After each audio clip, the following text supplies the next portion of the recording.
For anyone who listens to Drake, they probably hear the name Baka come up a lot in his music. A lot of fans were wondering who this Baka figure was and why does Drake talk about him so much. In the early years, Baka was in jail, therefore he was not seen around Drake or in the media in general. Around 2016, Baka started to appear a lot more around Drake. He also started to make his own rap videos, where he appeared in. Just a year later, Baka had a hit song, Live Up to My Name. In his hometown of Toronto, this was seen as a huge hit, especially a hit of the summer. Live Up to My Name is currently sitting at 15 million views on YouTube.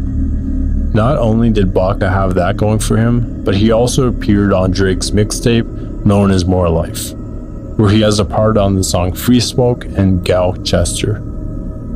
As of recently, there was a lot of light shed on Baka as Kendrick Lamar mentioned him in a diss track stating, "Baka has a weird case. Why is he still around?" A lot of people are wondering what this case is and what Kendrick means by this. A lot of fans are wondering who this Baka figure is and why is he so close to Drake. In this video, I'm going to break down the early years of Baka and how he became a prominent member of the OVO camp. The early years of Baka's life were very troubled. He states that he came from a broken home where his mom and dad divorced early on. This stemmed from the fact that his dad was a musician and he was always on the road performing a lot of music.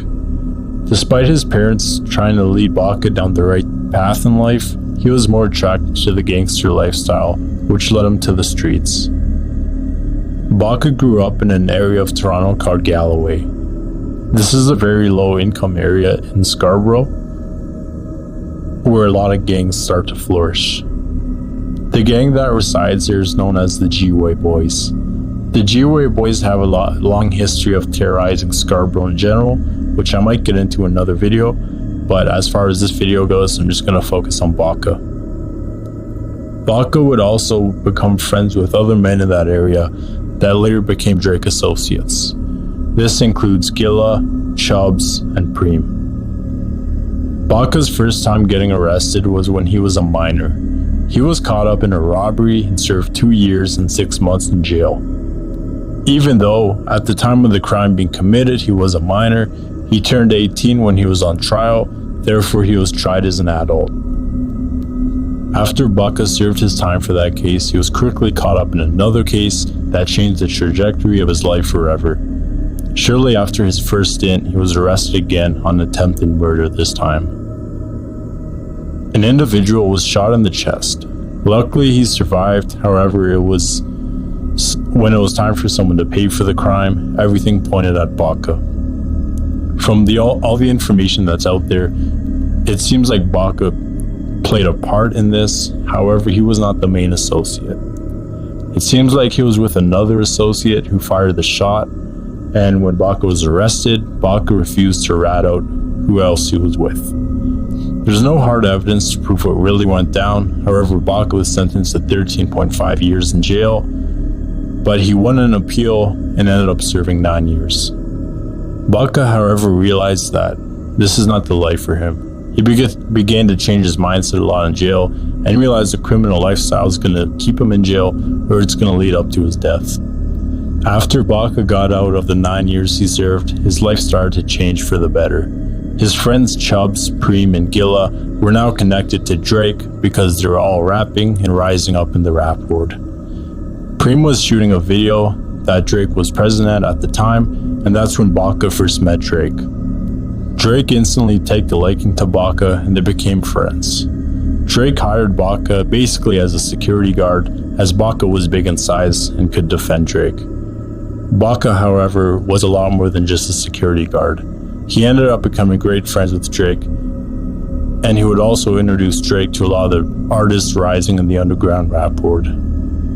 Drake in a way took Baka under his wing, as Baka mentions that Drake was like a father to him.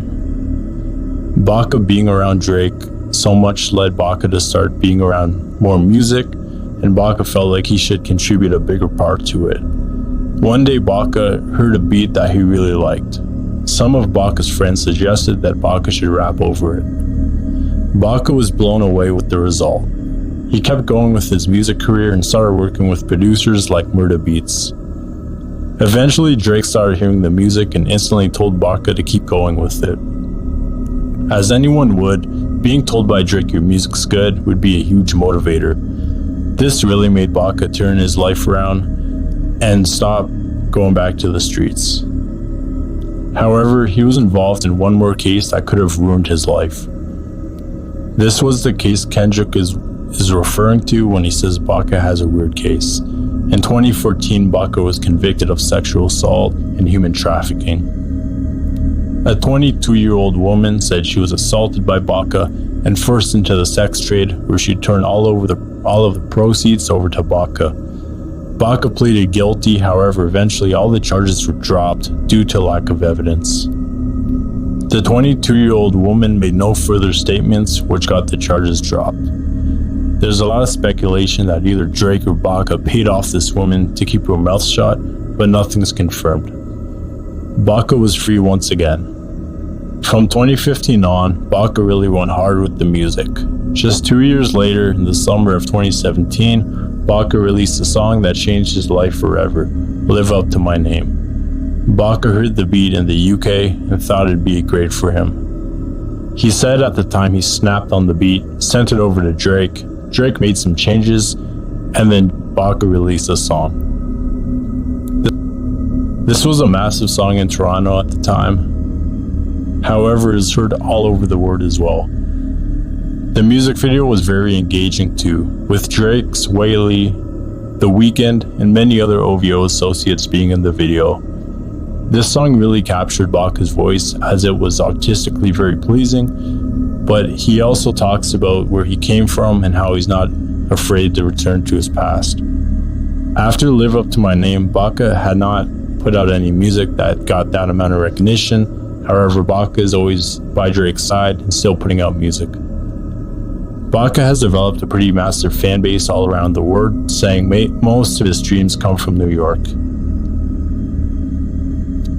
Baka hasn't been caught up in any other controversies as of recently. He also maintains all innocence in his past, saying that the first time he went to jail, he was actually guilty. He did commit the robberies, but all the other cases were just simply not true, and the police trying to put Baka in jail. Anyways, thanks for watching.